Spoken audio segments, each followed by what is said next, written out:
E aí, gente, beleza? Vamos continuar aqui a falar um pouco sobre período composto hoje. O foco é nas orações subordinadas adjetivas.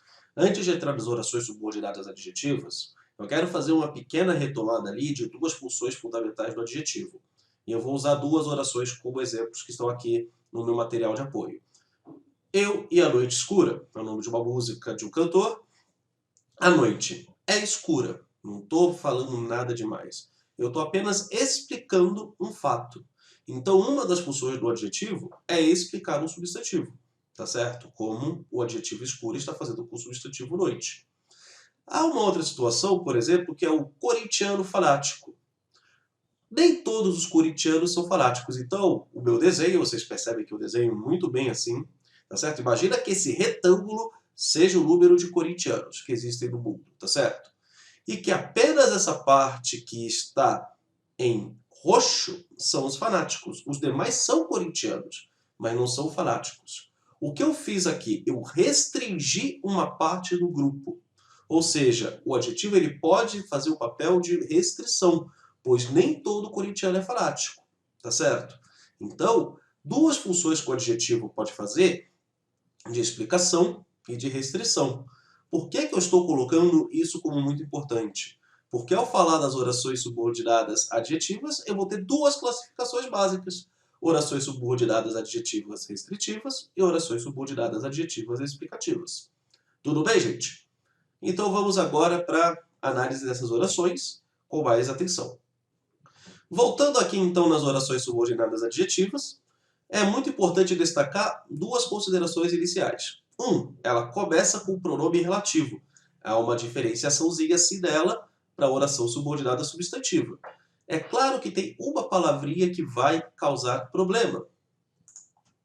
Que é a clássica palavrinha do português que exerce mil e uma funções. Como que eu vou distinguir se o que é um pronome relativo ou uma conjunção? Tá certo? Vamos pegar aqui. Os alunos disseram que comprariam paçoca para o Cadu. Este é um exemplo. E vamos pegar aqui o título, pegar o mesmo exemplo que está no material. Que o time ganhou invicto.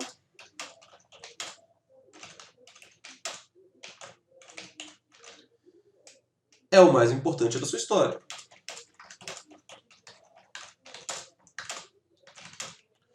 Eu vou dizer para vocês que no primeiro caso o que vai fazer o papel de conjunção e no segundo vai fazer o papel de pronome. Qual a diferença básica? O pronome relativo, além de ligar duas orações, de fazer o papel de conectivo, ele substitui um termo anterior a ele.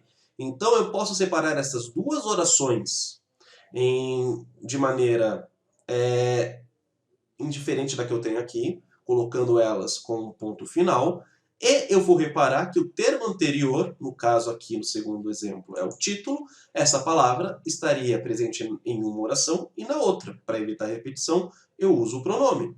Já a conjunção não, ela exerce apenas o papel de conectivo. Vamos separar isso daqui, então. Verbos. É e ganhou. Então vamos separar este exemplo, só o meu mouse aqui está um pouquinho trollador hoje, em duas orações. Então, o time ganhou o quê? O título invicto. O time ganhou o título invicto. Primeira oração, um verbo. Ponto final. Segunda oração com outro verbo. É o mais importante da sua história. É o quê? O título é o mais importante da sua história.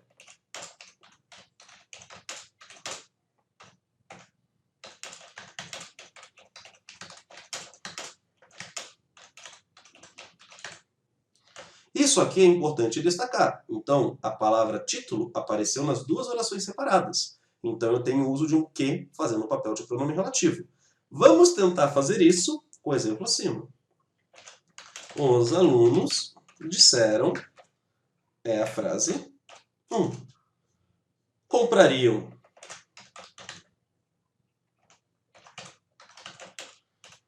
paçoca para o Cadu. É a frase 2. O que está substituindo alguma palavra? Não.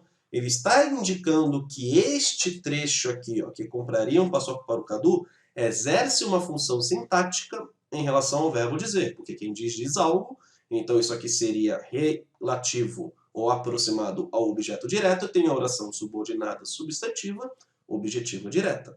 Então, eu não tenho uma repetição de palavras. Por isso que isso aqui é um pronome e isso aqui é uma conjunção. Tendo isso claro, vamos para a classificação.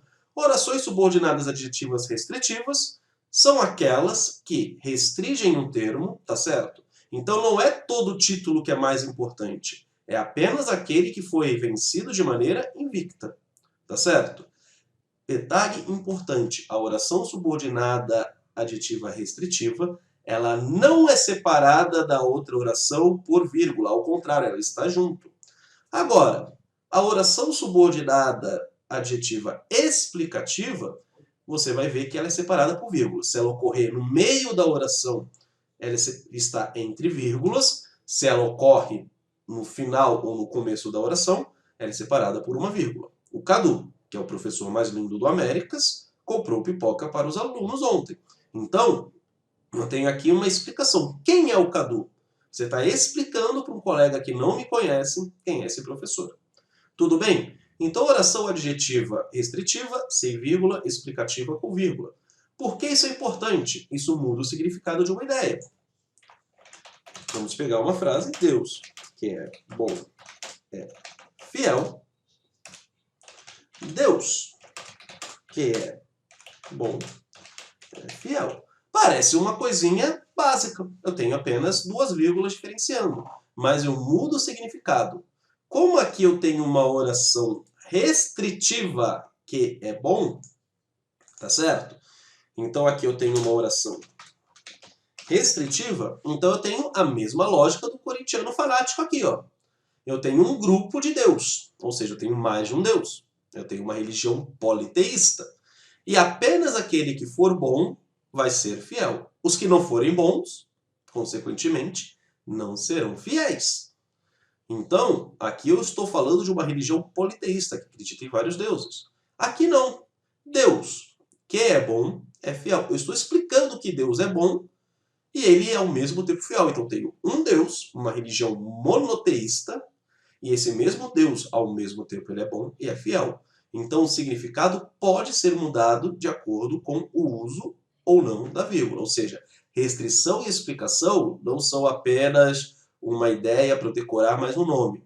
Ao contrário, são ideias importantes e que marcam significado. Beleza? Vamos então para a última parte do vídeo. A última parte do vídeo, então, galera, é a ideia da redução.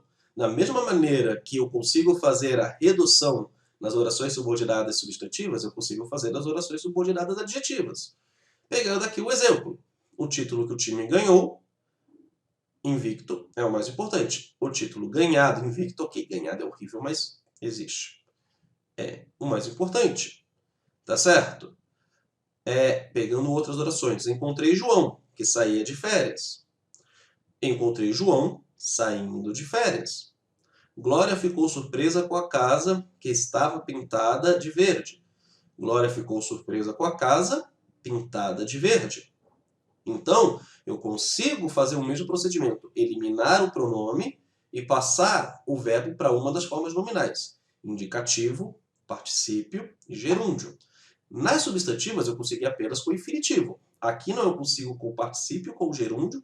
E no português brasileiro, muito menos comum, mas eu consigo também com o infinitivo. Quero pegar esta frase aqui. É muito comum em Portugal, por exemplo, eu ter essa construção. Encontrei o João a sair de férias. O a sair, no português de Portugal, tem o mesmo uso do gerúndio, saindo, ação em curso. Tá certo? Então, eu consigo ter a redução da oração por infinitivo também. Então, as adjetivas eu tenho nas três formas nominais. Indicativo, particípio e gerúndio. Tudo bem, gente? Espero que tenham entendido tudo. Um enorme beijo na alma de vocês. Até a próxima. Tchau.